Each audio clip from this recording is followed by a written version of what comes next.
After weeks of defiance, Ireland has given in to international demands and is now in the process of formally applying for financial rescue. But what's it likely to cost the UK taxpayer, and is it enough to save the euro? From Westminster, we're joined by Charles Jenkins from the Economist Intelligence Unit. Very good afternoon to you, Mr. Jenkins. Do you agree it is in Britain's national interest to help Ireland? Yes, I think it's definitely a very sensible decision to work together with our European partners in helping Ireland. It is a Eurozone crisis, but it's also a crisis that affects the UK because the UK is so closely intertwined with Ireland, and particularly Irish banks have close links with British banks, and so British banks would suffer severely if they go bust. In terms of any deal, what sort of compromises do you feel that the Irish government are likely to have to make? Well, I think that they're going to have to bite the bullet for further really austere fiscal measures, which will make George Osborne's measures here seem fairly mild.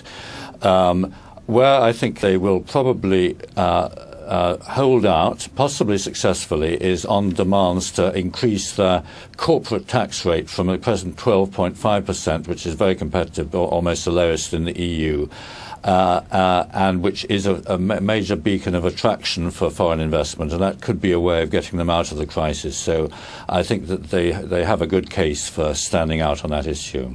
The German government spokesman has said that the sooner Ireland receives assistance, the lower chance of others in the Eurozone going the same way. Do you agree that's the case?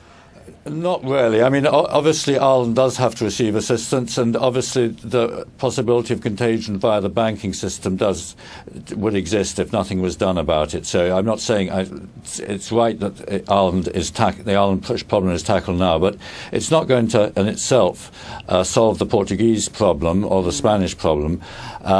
Portugal certainly has not as bad as Ireland or Greece, but it does have pretty severe problems, both in terms of its public sector and in terms of its private sector debt, and it's going to be watched very closely. I think Spain is a bit safer, but it also needs to be watched.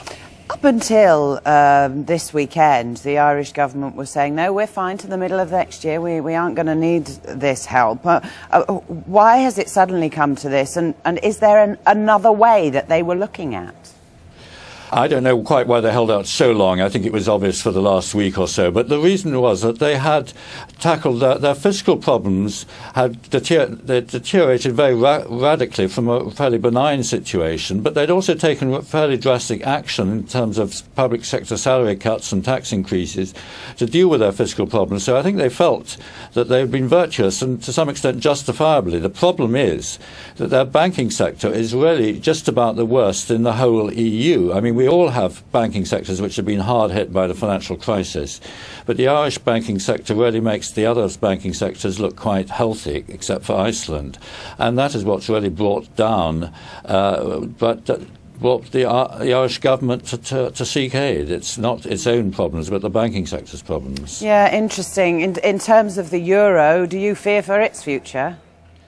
Yes, I do, but I don't think it's sort of dramatically changed over the last week or two. I think that the divergence between some of the peripheral economies, which are in deep fiscal trouble, slow growth or even negative growth, and the relatively successful economy of Germany and one or two of its neighbours, does propose a big challenge to the euro area over the medium term. I'm myself personally still optimistic that it can meet that challenge, but it would be, I think, silly to say that there was no risk to the euro area, and I think Herman Van Rompuy was right to say that it does face a crisis for its existence over the longer term. Okay, economist Charles Jenkins, thank you for your expertise this afternoon. Thank you.